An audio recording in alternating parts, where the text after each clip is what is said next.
This is the story of a broken foot, a shattered dream, and one last shot at NFL glory. A forgotten name is walking into Buccaneers camp, hungry, heartbroken, and with fire in his eyes. This isn't just a training camp update. This is about survival and the fight to turn pain into purpose. Buckle up, because what's happening in Tampa Bay right now might just break your heart and make you believe in miracles all over again. Let's talk about something real, something that makes football more than just a game. Because what's happening in Tampa Bay right now is bigger than touchdowns and tackles. It's about second chances, lost dreams, and players who refuse to quit. One of the biggest stories out of Buccaneers training camp isn't a star quarterback or a top draft pick. It's a running back most fans have never heard of, a player who's been knocked down over and over again, but still keeps fighting. This man has broken bones. He's been placed on injured reserve, cut, forgotten, sent to the practice squad, told he wasn't good enough. He's been through the kind of pain that ends careers, but not this time. He's here in Tampa for what might be his final shot to live his NFL dream. This isn't just another body for camp. This is a player who had 1,403 rushing yards and 23 touchdowns in college, earning first-team All-CAA honors. He showed real talent, real heart, but the NFL is brutal, and sometimes even the most talented players fall through the cracks. Still, the timing of this signing is powerful. The Bucs are already dealing with injuries at running back. That opens the door for someone exactly like him.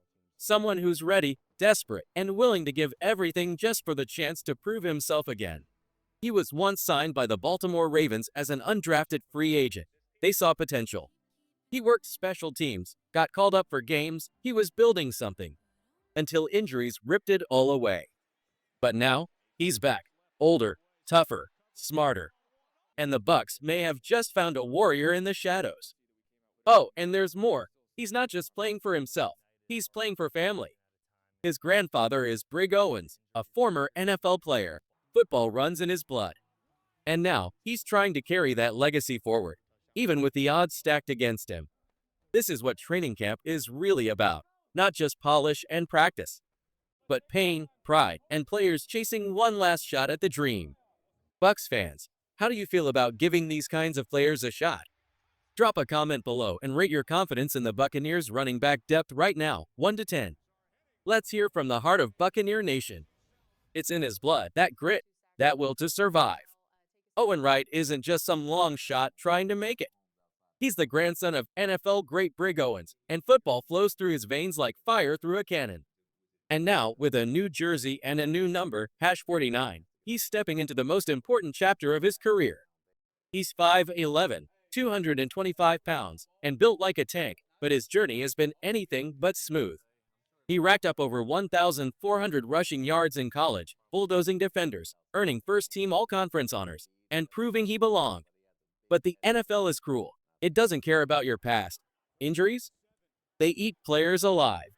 Baltimore took a chance on him, and then placed him on injured reserve. Just like that, he disappeared into the shadows of a brutal league. But Tampa Bay? They see something others missed. They brought him in during training camp, a time when every rep matters and every roster spot is life or death. They didn't do that out of pity. They did it because they believe he might be the guy. The one who's been knocked down 1,000 times and still gets back up swinging. That kind of hunger? You can't coach it. But just when Owen Wright's story had fans hooked, another player stormed into the spotlight like a bolt of lightning. You see, Tez Johnson should have been counted out. 154 pounds? That's not even return specialist size. Don't even bother showing up size in this league. But Tez didn't just show up. He exploded. From the very first day of camp, he's been torching defenders, outrunning everybody, outplaying his size, outshining his draft status. Coaches, GMs, even Mike freaking Evans, they're talking about him like he's already a star. When a future Hall of Famer says your hands and football IQ are elite, that's not hype. That's real.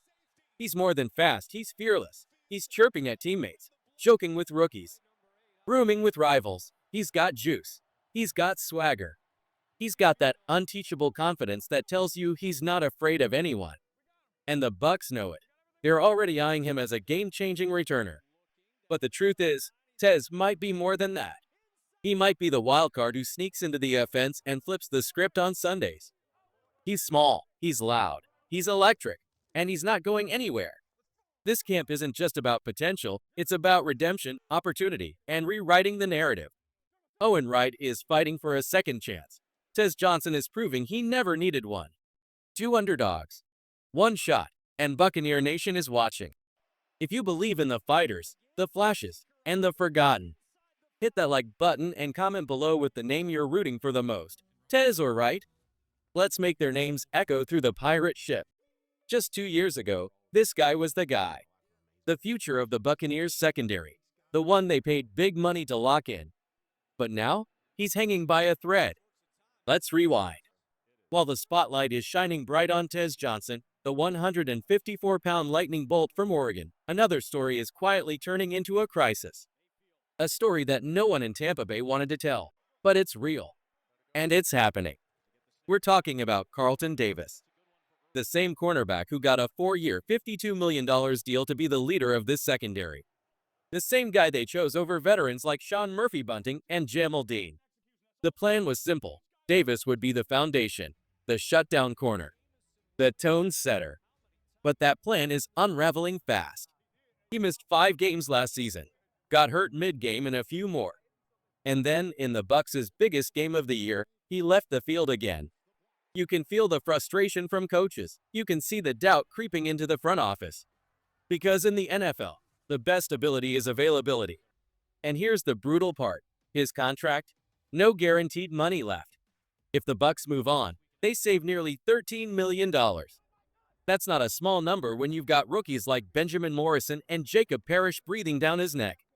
Both younger, both cheaper, both healthy. This isn't just about stats anymore. It's about trust. And right now, the Bucs can't trust Carlton Davis to stay on the field. And when that happens, it doesn't matter what you did in 2021 or 2022. In the NFL, your past only buys you so much time. It hurts because Davis was supposed to be the answer. But injuries don't care about expectations. And now, Tampa Bay is staring at a tough decision. Do they hold on to hope or cut ties and let the new generation take over? Whatever happens next, it's clear. This story is no longer about a comeback. It's about survival. Smash that like button if you believe Morrison or Parrish can step up. And tell us in the comments, should the Bucs keep Davis or is it time to move on? When rookies begin taking snaps from high-paid veterans during training camp, you know something big is happening. That's exactly what's going down in Tampa Bay, and the man in the hot seat? Jamel. Just 2 years ago, he was the cornerstone of the Bucs' secondary. A Super Bowl champion, a shutdown corner, a guy who earned a 4-year, $52 million contract because the team believed in his future. Now, he's fighting for his job, fighting for his roster spot, fighting for his career. The 28-year-old cornerback is no longer safe.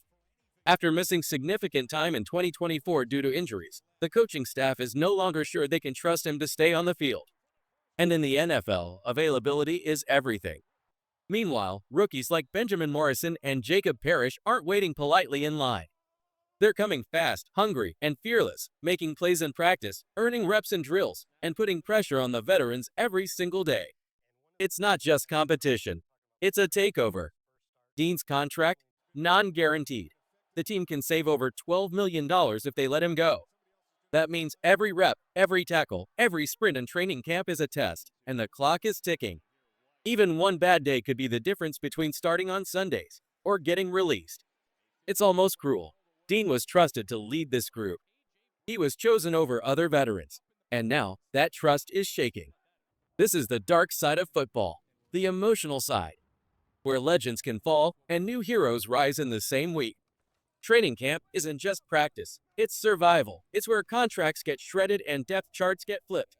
And Tampa Bay is living that reality. From Owen Wright fighting for one last shot, to Tez Johnson proving that heart beats size, to Jamel battling the ghosts of his own injuries, this team is walking the fine line between loyalty and evolution.